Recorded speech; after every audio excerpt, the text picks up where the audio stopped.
नमस्कार मंडळी, कशा आहात सर्व? तर तुम्हा सर्वांना भोगीच्या आणि मकर संक्रांतीच्या खूप खूप शुभेच्छा. तर आज आपण भोगी स्पेशल भाजीची रेसिपी बघणार आहोत. तर या भाजीला वेगवेगळ्या भागात वेगवेगळी नावं आहेत. जसे की काही ठिकाणी या भाजीला शेंगसोला बोलतात, तर काही ठिकाणी याला खेंदाड बोलतात, तर काही ठिकाणी याला भोगीची भाजी सुद्धा म्हणतात. तर तुम्ही हा व्हिडिओ कुठून बघताय आणि तुमच्या भागात या भाजीला काय म्हणतात हे मला कमेंट करून नक्की सांगा. तर तुमचा जास्त टाईम न घेता चला तर व्हिडिओ चालू करूयात.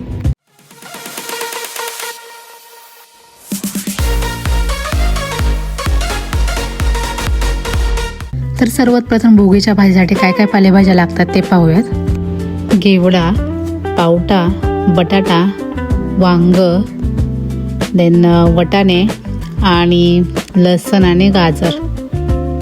देन मी साईडच्या प्लेटमध्ये हे भिजवलेले माझ्याकडे हरभरे आहेत, राजमा आहे ज्याला आपण श्रावणी घेवडा सुद्धा म्हणतो, आणि शेंगदाणे. तर हे सर्व पालेभाज्या आपल्याला शिजवून घ्यायच्या आहेत. तर एका कढईमध्ये मी आता घेवडा, पावटा, वांगा आणि वटाणे एकत्र टाकून आता ह्यामध्ये मी थोडंसं पाणी आणि मीठ टाकून ते थोडीशी त्याला वाफ देऊन घेणार आहे, एक 5-10 मिनिट.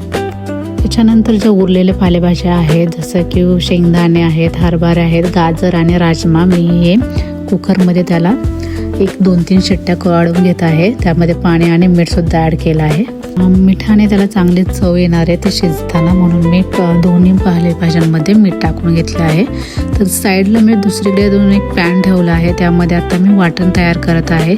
तर त्या वाटणासाठी मला लागणार आहे शेंगदाणे, खसखस, तीळ, कारळ आणि मी त्यामध्ये थोडंसं सुक्कं खोबरंसुद्धा ॲड करते. तर तुमच्याकडे ओलं खोबरं असेल तर ओलं खोबरं ॲड केलं तरी चालेल. तर हे सर्व वाटणाचे साहित्य मी आता मंद गॅसवर ते सर्व चांगलं असं खरपूस भाजून घेत आहे. तर हे सर्व वाटण आता भाजून झालं आहे. याला आता मिक्सरला आपण ग्राइंड करून घेणार आहोत. हे वाटण रेडी करेपर्यंत आपल्या पालेभाज्या पण आता परफेक्ट शिजलेल्या आहेत. कुकरच्या सुद्धा 2-3 शिट्ट्या झालेल्या आहेत. आता तो बंद करून घेते गॅस. तर दोन्ही पालेभाज्यांमधून आता पाणी जे आपण एक्स्ट्रा पाणी झालेलं आहे ते आपण काढून घेत आहोत. ते पाणी आपल्याला फेकून नाही द्यायचं, आपल्याला ते नंतर भाजीमध्ये वापरायचं आहे. त्यामुळे ते एका बाउलमध्ये काढलं तर अतिउत्तम. त्यानंतर आपण ह्या सर्व पालेभाज्या आहेत त्या आपण एका अशा मोठ्याशा बाउलमध्ये काढून घ्यायच्या आहेत आणि त्यामध्ये आता आपण थोडेसे त्यात मसाले ॲड करणार आहोत. तर सर्वप्रथम हळद, धना पावडर, गरम मसाला आणि जिरा पावडर. त्यानंतर हे आपण जे वाटण आपण मिक्सरला लावून घेतलं होतं ते पण सर्व यामध्ये टाकून द्यायचं आहे आणि सर्व हे चांगलं मिक्स करून घ्यायचं आहे. तर आता आपण फोडणीची तयारी करूया.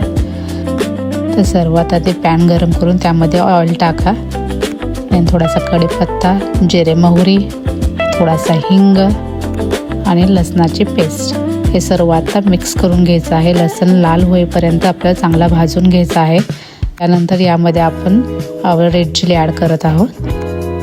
रेड चिलीची स्पायसेस लेवल तुम्ही तुमच्या अकॉर्डिंगली ॲडजस्ट करू शकता. त्यानंतर यामध्ये पालेभाज्यांना लावून घेतलेला हा सर्व मसाल्यासहित यामध्ये ॲड करायचा आहे. तर आता यामध्ये मी थोडंसं पाणी ॲड करून मीठ टाकत आहे. मीठ जरा जपूनच टाका, कारण आपण पालेभाज्या शिजवून घेताना सुद्धा यामध्ये मीठ ॲड केलं होतं. थोडीशी टेस्ट करून बघा आणि नंतर मिठाचा अंदाज घ्या. तर आता हे आपण थोड्या वेळ शिजवून घेणार आहोत. आपल्याला भरपूर वेळ नाही शिजवायचे, कारण आपण पहिलेच पालेभाज्या सर्व शिजवून घेतलेल्या आहेत. चला तर मग भाजी रेडी होते तोपर्यंत मी इकडे तिळाची भाकरीसुद्धा करून घेते.